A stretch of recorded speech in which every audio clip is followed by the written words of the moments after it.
Good morning, welcome to my channel. I'm Dr. Paul Karizis. I wanted to share with you today this book that I came across, a little gem called A Genealogical Chart of Greek Mythology. It was compiled by Harold Newman, an attorney from Connecticut, who began the project in 1965, but wasn't able to finish it because he passed away. So the project was then continued by his son John Newman and finished in 2002, and the book was published in 2003.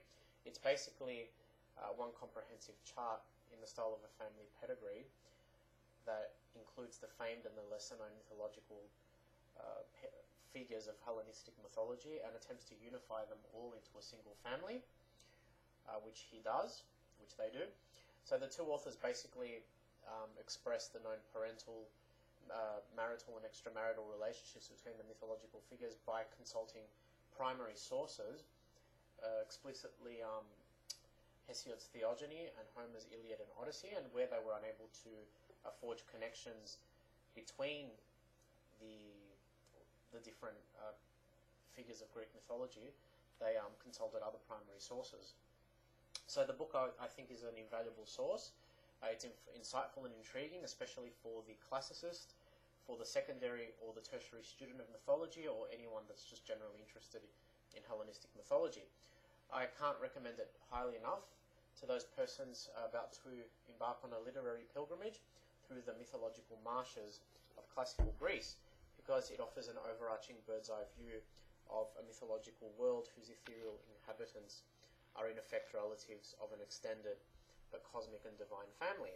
So we must all remember that connections are everything, and the Greeks have thought that for a very long time. So I'll give you a little look at the master chart of this book. It's quite a large book. So here it is. This is the master chart.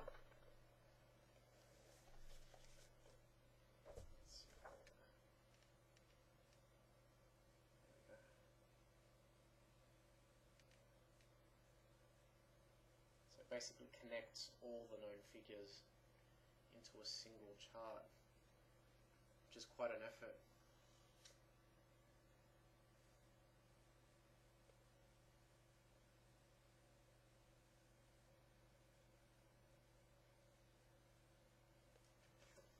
So this piece is taken from the introduction. So though Greek mythology has been recounted by hundreds of writers throughout the world over the course of nearly 3,000 years, the book endeavours to make a new contribution to the field, a comprehensive genealogical chart that displays one version of the relationships amongst virtually all the figures from the Greek myths who can be linked together in a single family tree. Many books display separate family trees of small groups of well-known mythological figures, such as Edith Hamilton's Mythology, but this is the first attempt to present a genealogical chart that connects 3,673 related names by the leading mythographers, with citations to an ancient source for each relationship shown. The project makes visually apparent a remarkable aspect of Greek mythology.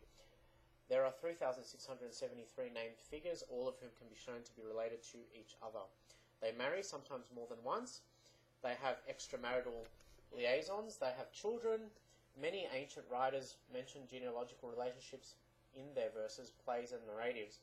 And Hesiod in the Theogony, the poet of the Catalogue of Women, and later Apollodorus, recounted an extensive number of relationships. But it is unlikely that the early Greeks thought of all the figures shown on the chart in this book as related within one comprehensive family.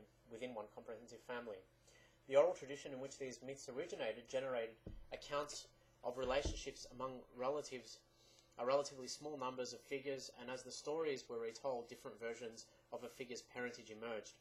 As a result, there is no one authoritative version of the genealogy of the figures of Greek mythology.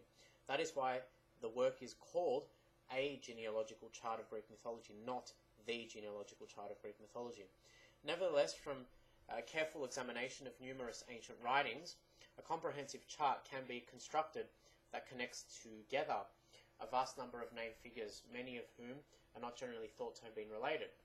This chart and the accompanying index, with its citations to all the relationships shown on the chart and to many alternate versions of parentage, provide an innovative and useful framework to assist the reader in exploring Greek mythology, reviewing known relationships, and discovering relationships that might not necessarily have been known. The figures appearing in this book span the entire cast of Greek mythology, so the titans, the gods and the goddesses, the kings, heroes, mortals, giants, monsters, centaurs, horses, rivers, winds, stars, and personifications of abstract conceptions.